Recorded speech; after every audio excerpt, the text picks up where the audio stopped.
Hello, I'm Christy Hyatt, the principal of Fruithurst Elementary School in Cleveland County, Alabama. I grew up here in Fruithurst and have started my 25th year in education. I have a deep concern for children's academics and certainly their future here in our community. We started Cleveland Cancer Concerns out of the concern of a large number of children who had leukemia in the Fruithurst community. That number drastically increased, and we started work with Dr. Loka Ashwood at Auburn University. We have now worked with scientists from Auburn University, the University of Alabama, and the University of Kentucky. This research is ongoing, and we would like to share with you survey results from our continued research. Thank you so much. Hi everyone, I'm Loka Ashwood, and I've had the privilege of working with Dr. Christy Hyatt since the fall of 2016. It was then I first met Christy, and we began working together to hold a series of public meetings to address childhood leukemia in the area. As Christy mentioned, what initially began as interest in childhood leukemia expanded in community interest of cancer more broadly, and that's what we're here to talk about today. A community cancer survey to figure out how much cancer is here and how does that compare to the nation. Hi, my name is Casey Vick, and I'm a graduate student in sociology at the University of Kentucky. And over the last year, I've had the pleasure of working with Drs. Hyatt and Ashwood, as well as other members of the Fruithurst community, to collect remaining data from the community survey and produce some descriptive cancer statistics on Fruithurst. Thanks to the work of Cleveland Cancer Concerns and other community members, we were able to achieve a 65% response rate for the survey, which is really exceptional. We used the survey data to determine the number of people alive in Fruithurst with a specific kind of cancer, calculating what's called a complete prevalence rate by dividing the number of people alive with that particular cancer by the number of people who responded to the survey. So a total of 515 households, representing approximately 1,328 people. In the following slides, you'll see that each cancer type has a map with red dots representing cancer diagnoses, a bar graph, and case counts. Sometimes the map appears to have fewer dots than cases.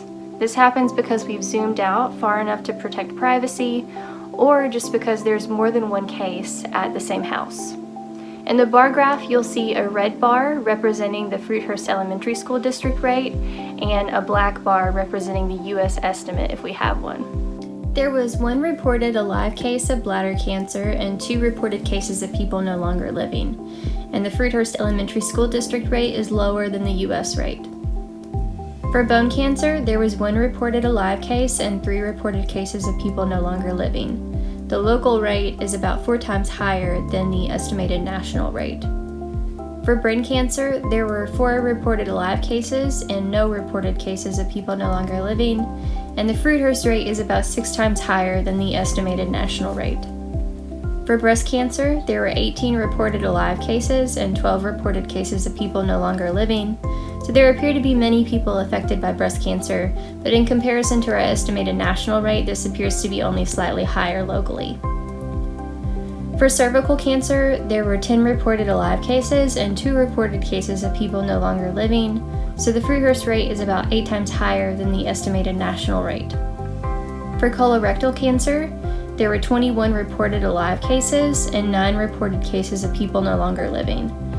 This is about 4 times higher in the Fruithurst Elementary School District than in the estimated national rate. For esophageal cancer, there was 1 reported alive case and 1 reported case of a person no longer living, and the local rate shows to be about 5 times higher than the estimated national rate. There were no reported alive cases of heart cancer, and 1 reported case of a person no longer living, so since we don't have any alive cases, we don't have a prevalence rate, and this shows less than our national estimate. For leukemia, there were 8 reported alive cases and 5 reported cases of people no longer living, and the local Fruithurst rate is about 4.5 times higher than the estimated national rate. For liver and intrahepatic cancer, there were 3 reported alive cases and 4 reported cases of people no longer living. The local rate is about 8 times higher than the estimated national rate. There were 21 reported alive cases of lung cancer and 24 reported cases of people no longer living, and this is about 9 times higher locally than the estimated national rate. there were 16 reported alive cases of lymphoma and 7 reported cases of people no longer living. The local rate is about 5 times higher here than the estimated national rate.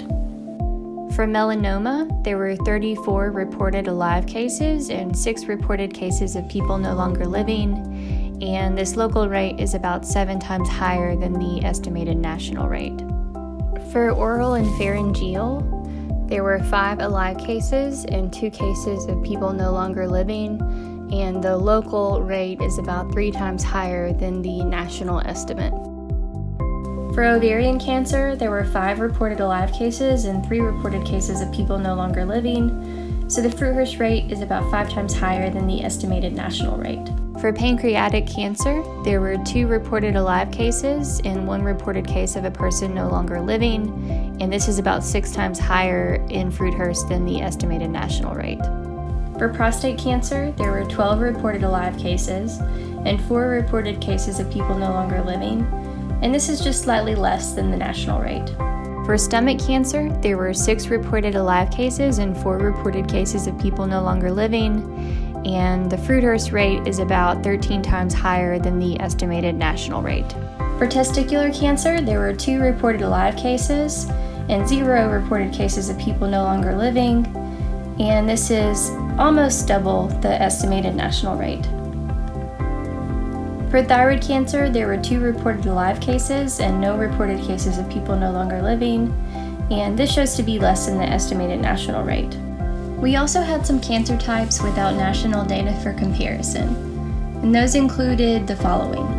Gastrointestinal cancer, there was 1 reported alive case and no reported cases of people no longer living. Head and neck cancer, 1 reported alive case and 5 reported cases of people no longer living. And renal cancer, we had 4 reported alive cases and 3 reported cases of people no longer living. Survey takers also had the option of marking other cancer, so this could be any cancer that has not been represented previously in these slides. There were 17 reported alive cases and 7 reported cases of people no longer living. And lastly, we just want to show you the list here.